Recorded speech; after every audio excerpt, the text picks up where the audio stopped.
My name is Kate. I am a bad sister. I know this is a sin. I know it is wrong.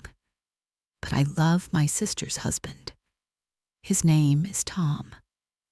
My sister's name is Anna. They are married. They are happy. And I am here in the middle of their perfect life. I live with them. Their house is big and beautiful. It has a small room for me. Anna said it was a good idea. She said, "Kate, you can save money. You can live with us. We are family." It sounded so simple. It sounded so kind. But now it feels like a cage. A beautiful, warm cage where I watch the man I love. And he is not mine. I remember the day I met Tom. It was 4 years ago. Anna was so excited. She called me every day. "Kate, he is wonderful. He is kind. He is funny." I was happy for her. I really was. Anna is my older sister. She always took care of me. Our parents were often busy. Anna was my rock. She was my best friend. So when she found Tom, I wanted to love him too. For her. The first time I saw him, my heart did something strange. It was a little jump, like a small, scared bird inside my chest. He was tall.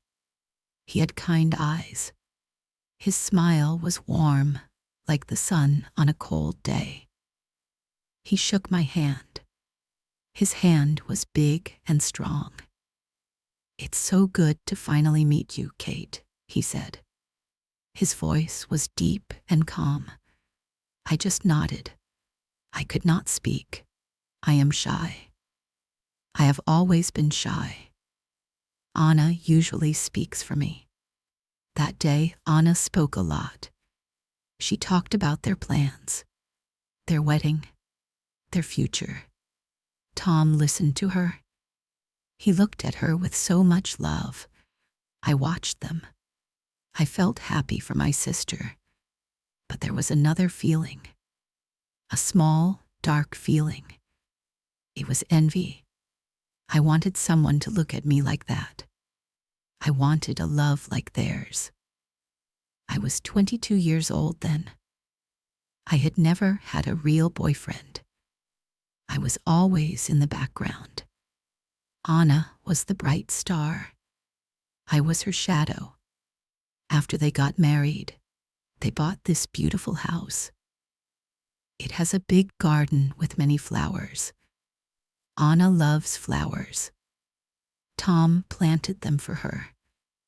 I watched him from my window. He worked hard under the sun. His shirt would be wet with sweat. He was strong. He never complained.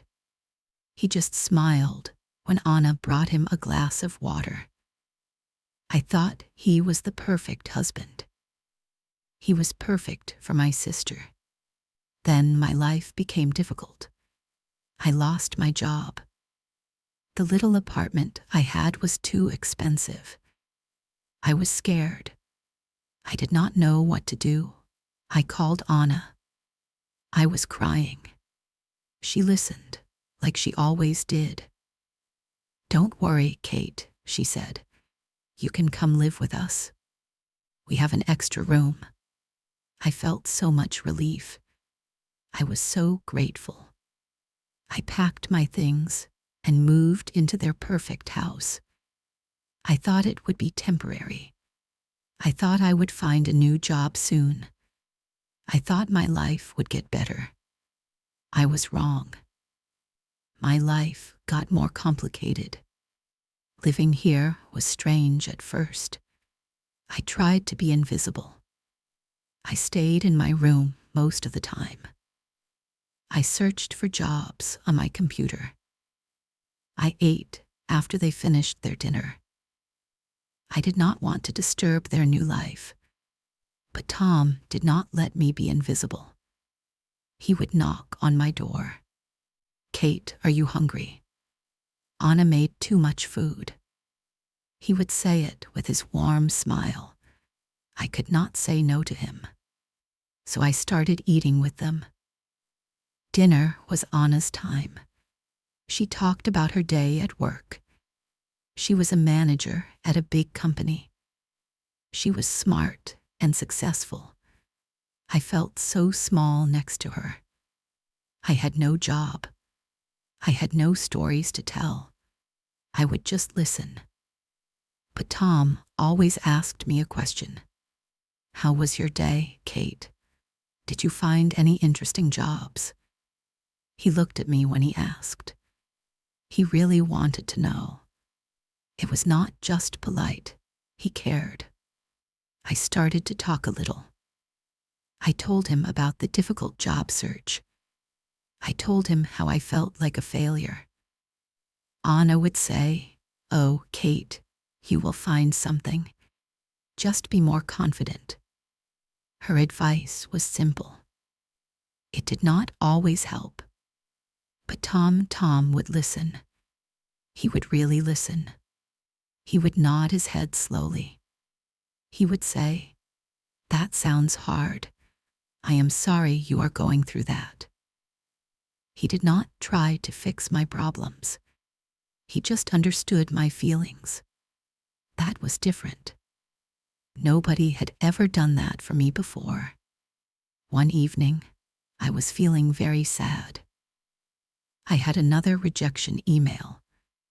I felt like I was useless. I was sitting in the living room. It was dark. I was crying quietly. I thought I was alone. But Tom came in. He did not turn on the light. He just sat in the chair across from me. He was silent for a minute. Then he said, "It's okay to be sad, Kate." I was surprised. I tried to wipe my tears. "I'm sorry," I said. "I did not want you to see me like this." He shook his head. "Don't be sorry. Life is hard sometimes. I know." His voice was so gentle. It was like a soft blanket. It made me feel safe. We sat in the dark for a long time. We did not talk much, but I felt understood. I felt like I was not alone. That night, when I went to bed, I thought about him. I thought about his kindness, and I realized my feelings were changing. It was not just gratitude. It was something more, and it scared me. Anna is a good sister. She is just very busy. Her life is full. She has her job, her friends, her husband. She loves me, I know she does. But she does not see me. Not really. She sees her little sister. She sees the shy, quiet girl she needs to protect. She does not see the woman I am becoming. A woman with complicated feelings. A woman who is starting to love her husband. Tom sees me. He sees Kate. He asks me about my drawings. I like to draw. It's my secret hobby. I never show my drawings to anyone. I think they are not very good. One day, he came into my room to fix a lamp. He saw my sketchbook on my desk. I was so embarrassed. I tried to hide it. "Don't hide it," he said softly. "Can I see?" I was nervous. My hands were shaking, but I gave him the book. He opened it carefully. He looked at each drawing. He did not rush. He looked at my little pictures of trees and birds and sad faces. I held my breath. I was waiting for him to say they were silly, but he looked up at me. His kind eyes were serious. "Kate, these are beautiful," he said. "You have a real talent." I started to cry. I don't know why. His words were like water on a dry plant. My heart felt so full. No one had ever said that to me before. My family knew I liked to draw, but they called it a nice hobby. Tom called it a talent. He saw something in me that I did not see in myself. He stayed for a long time that day. We talked about art. He told me about his favorite painters. I told him about my dreams. A small dream of maybe, one day, showing my art to the world. "You should do it," he said. "I think people would love to see this." After that day, something changed between us.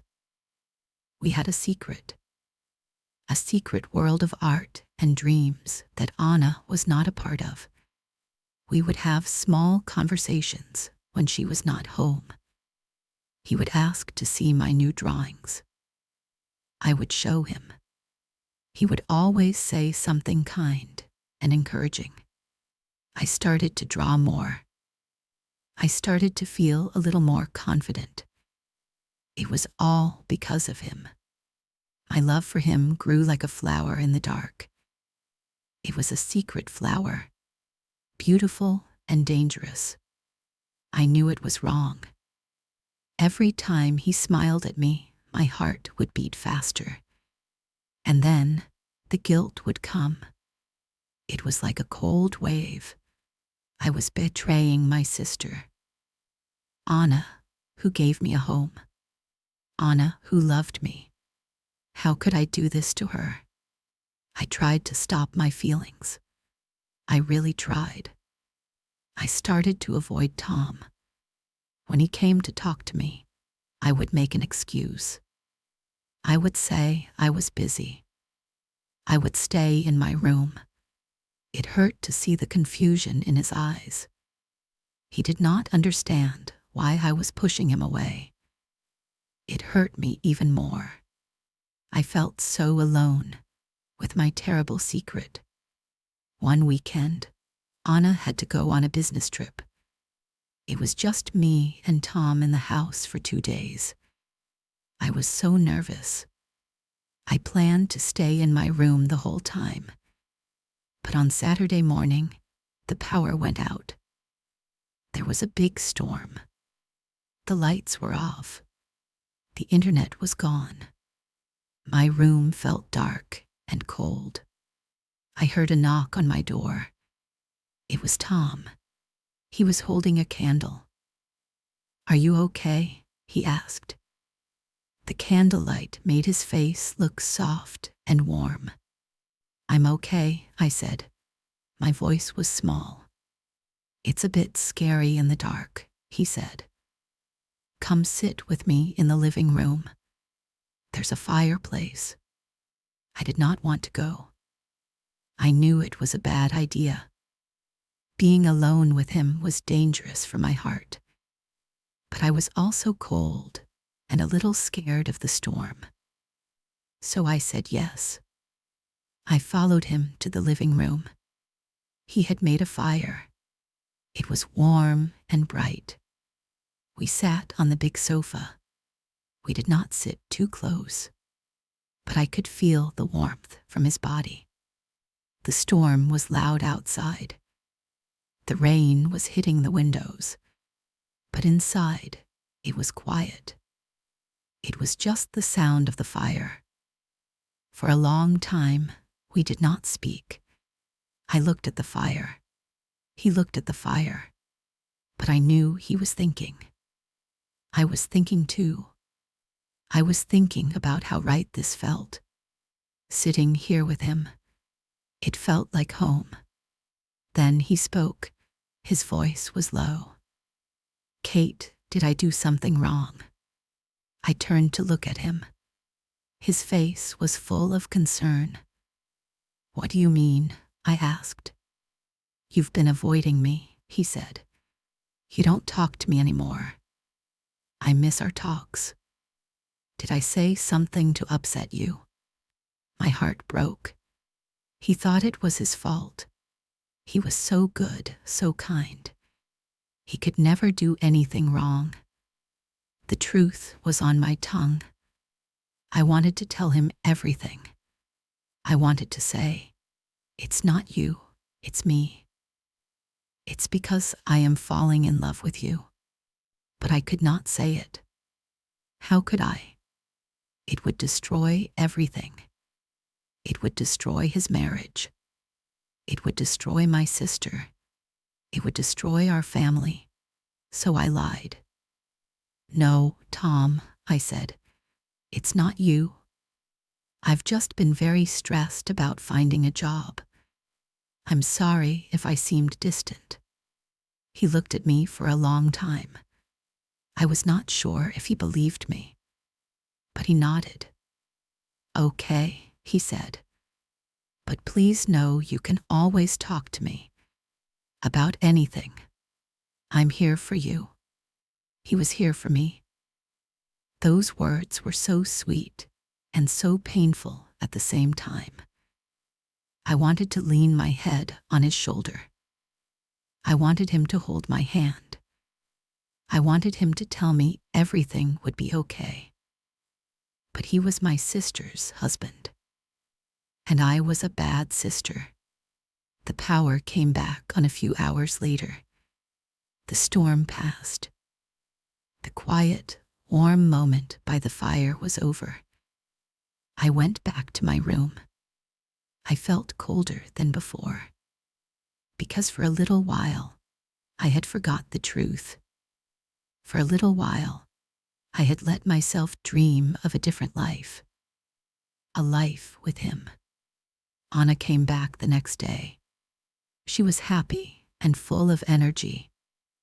She brought me a small gift, a beautiful scarf. "I saw this and I thought of you," she said, hugging me. I hugged her back. The guilt was like a heavy stone in my stomach. She was so good to me. I did not deserve her love. I finally found a job. It was not a great job. It was in a small coffee shop. But it was a job. It was my own money. It was a reason to get out of the house every day. I was happy. I thought maybe this would help. Maybe if I had my own life, my feelings for Tom would fade. I worked long hours. I was tired when I came home. I did not see Tom as much. It was good. It was easier. But sometimes he would wait for me. He would have a cup of tea ready for me when I got home late. "You look tired," he would say. "Sit down, rest for a bit." And we would talk. We would talk about my day. I told him about the funny customers. I told him about my boss, who was always angry. He would listen. He would laugh at my stories. He made me feel like my small life was interesting. My feelings did not fade. They just got deeper. It was like a river running under the ground. You could not see it, but it was there. And it was getting stronger. One night, Anna and Tom had a fight. It was a bad one. I could hear them from my room. Their voices were loud. I had never heard them fight like that before. I could not hear the words, but I could hear the anger in Anna's voice and the sadness in Tom's. I put my pillow over my head. I did not want to hear it. It hurt me to think of them unhappy. Later, it was quiet. I thought they had gone to sleep. I went to the kitchen to get a glass of water. Tom was there. He was sitting at the table in the dark. His head was in his hands. He looked broken. I stopped. I did not know what to do. He looked up and saw me. "I'm sorry," he said. "Did we wake you?" "No," I lied. "I was thirsty. I got my water. I should have gone back to my room." But I could not leave him like that. I sat down at the table with him. "Are you okay?" I asked. He shook his head. He looked so tired. "Anna is upset with me," he said. "She thinks I don't support her enough. Her job is very stressful. I try to understand. But sometimes, I feel like she doesn't see me anymore. She just sees the husband who should do more, be more." His words were so familiar. They were like my own feelings. Anna did not see him, just like she did not see me. We were two people living in her shadow. In that moment, I felt so close to him. It was a dangerous feeling. "You are a good husband, Tom," I said. My voice was a whisper. "You do so much. You planted all those flowers for her. You fix everything in this house. You always listen to her. You are a good man." He looked at me. His eyes were full of surprise and something else. Something I had never seen before. It was a kind of recognition. He saw that I saw him, the real him.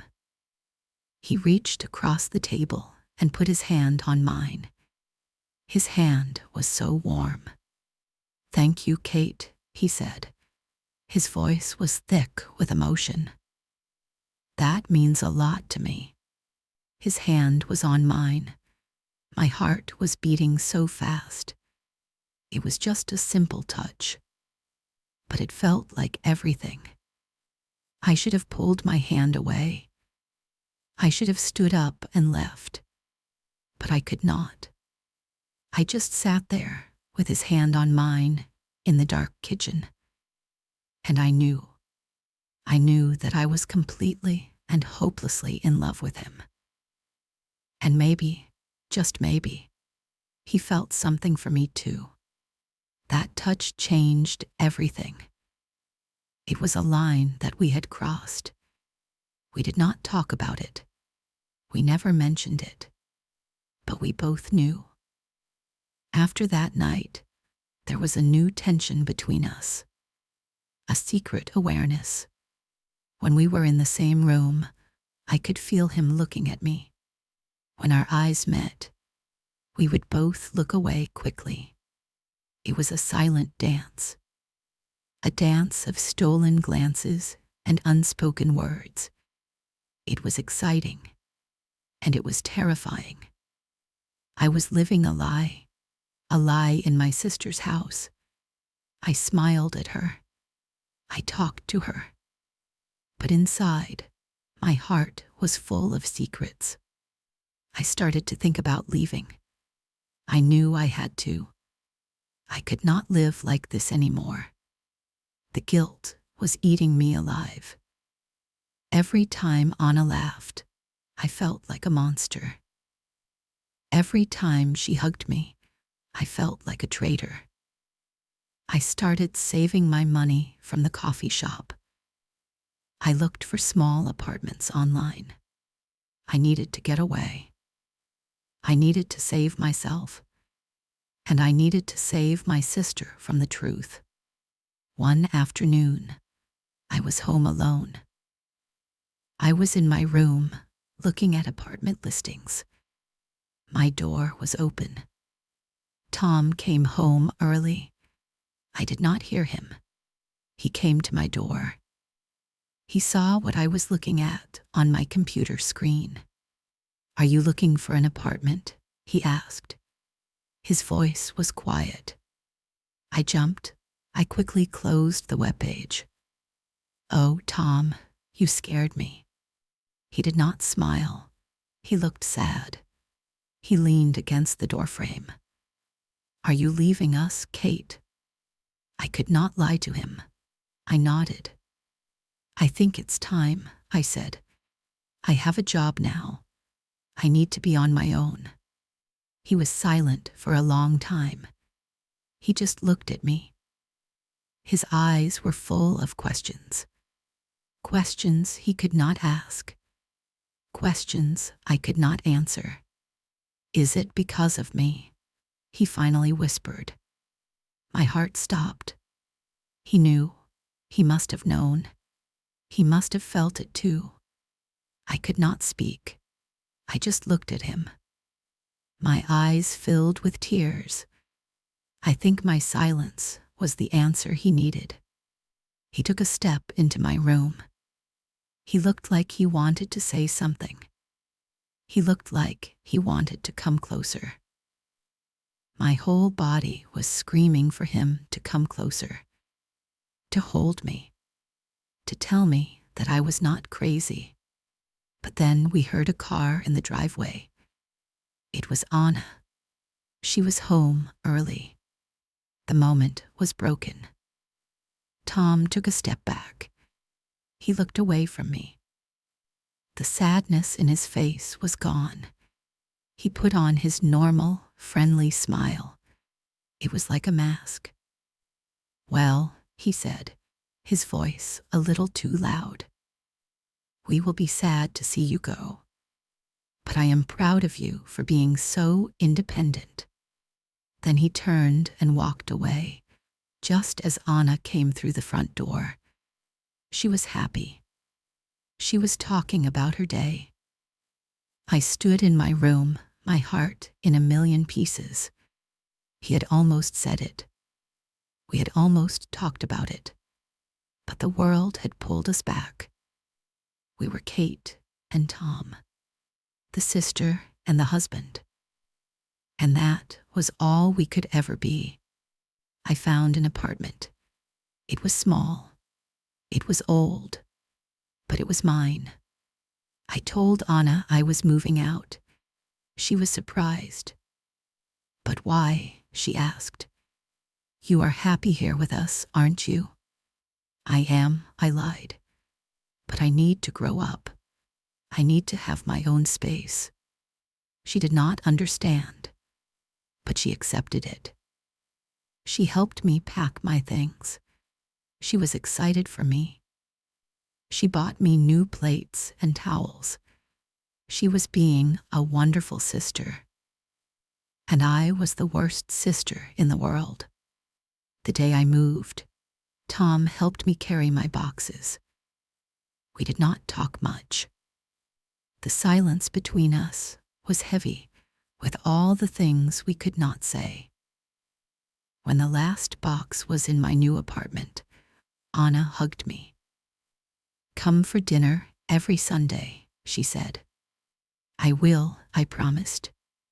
Then it was time to say goodbye to Tom. He stood in front of me. For a moment, I thought he was going to hug me. I wanted him to. I wanted to feel his arms around me just once. But he just put his hand on my shoulder. "Be happy, Kate," he said. His voice was soft. "You too, Tom," I said. And then they left. I closed the door of my new apartment. I was finally alone. I slid down the door and sat on the floor. And I cried. I cried for my sister. I cried for Tom. And I cried for my own stupid, broken heart. My new life was quiet. It was lonely. But it was simple. There were no secrets in my small apartment. There was no guilt in my empty rooms. I went to work.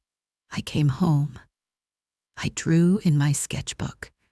I missed him. I missed him every single day. I missed his smile. I missed his voice. I missed the way he saw me. I went to dinner at their house on Sundays, like I promised. It was hard.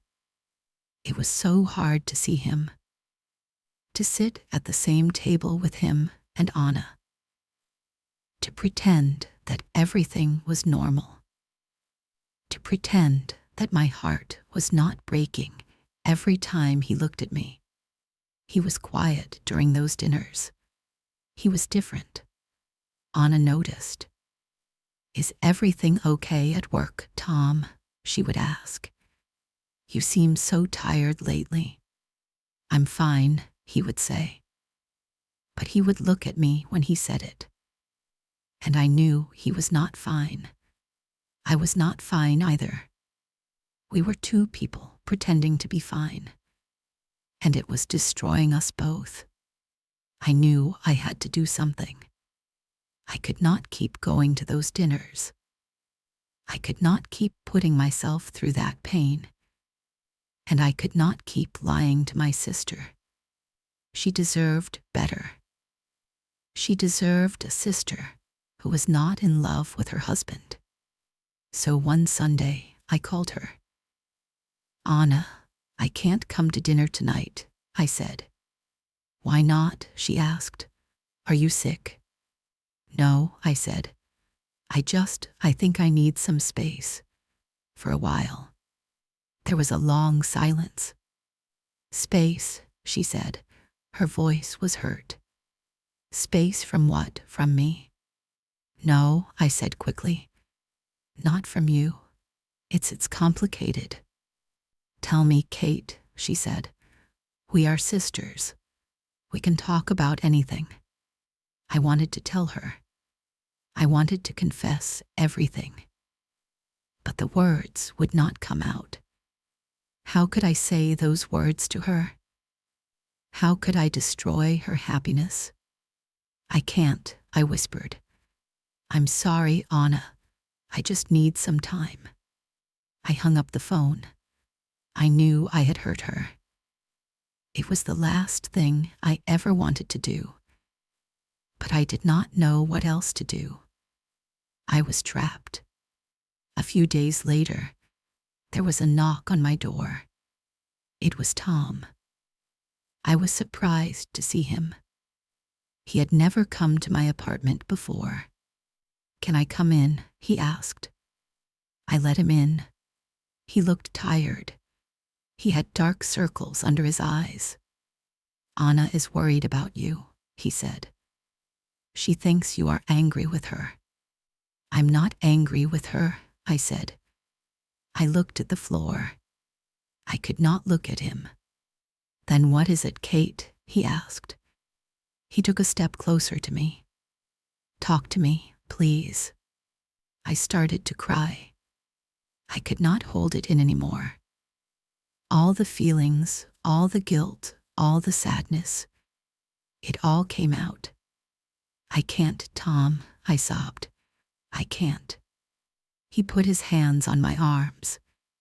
He was so close to me now. I could smell his shirt. It smelled like home. "Yes, you can," he said gently. "Whatever it is, we can face it together." And then I looked up at him, and I saw it in his eyes. I saw the same love, the same pain that I felt in my own heart. He was not just here for Anna. He was here for me. "I love you," I whispered. The words just came out. I could not stop them. He closed his eyes. He took a deep breath. When he opened them again, they were full of tears. "I know," he said. His voice was broken. "I love you too, Kate." He said it. He actually said it. I was not crazy. It was real. The feeling was real for both of us. He loved me. He loved me. A part of me was so happy. But a bigger part of me was terrified. What did this mean? What were we going to do? He leaned in. He was going to kiss me. I knew it. And I wanted him to. I wanted it more than anything. But then I saw Anna's face in my mind. Her smiling face. Her trusting face. I put my hand on his chest. "No," I said, "we can't." He stopped. He looked at me, his eyes full of pain and confusion. "This is wrong, Tom," I said, crying. "She is my sister. She is your wife. We can't do this to her. He rested his forehead against mine. I know, he whispered, but I don't know how to stop feeling this way. Being with you, talking to you, it's like I can finally breathe. I know, I said. I feel it too. But it's not our life to live. Our happiness will be her sadness. And I can't do that to her. I love her too much. We stood there for a long time, just holding on to each other. It was not a hug of passion. It was a hug of sadness, a hug of goodbye. We were two people who had found each other at the wrong time, in the wrong place. What do we do now? He asked. We have to be strong, I said. We have to let this go. You have to go back to her. You have to work on your marriage. You have to try to be happy with her. And you, he asked, what about you? I will be okay, I said, even though I did not believe it. I need to be on my own.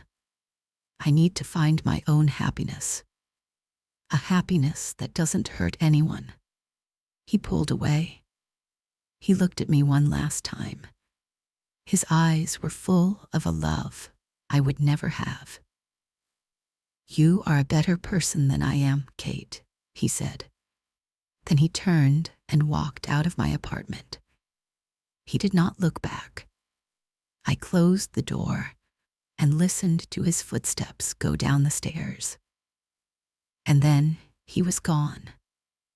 And I was alone. Truly alone this time. That was a year ago. I never told Anna the truth. I could not. Tom and I never spoke about that day again.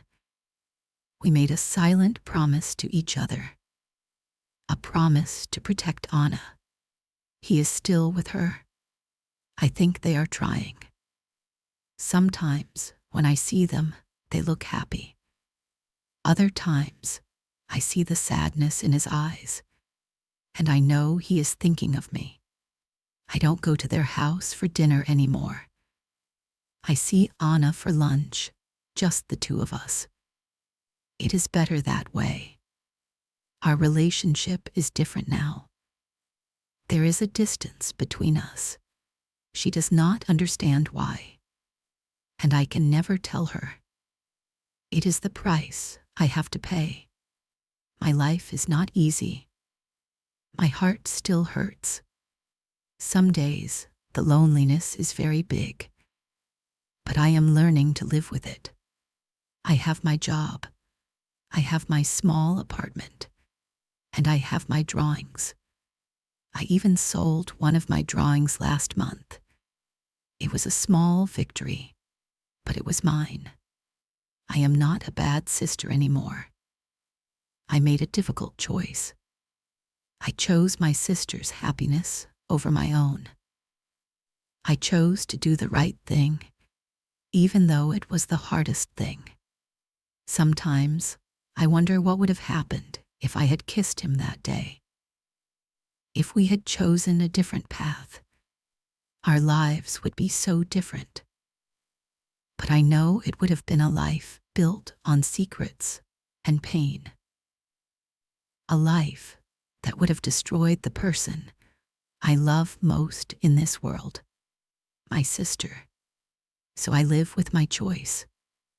I live with my secret love and my quiet sadness.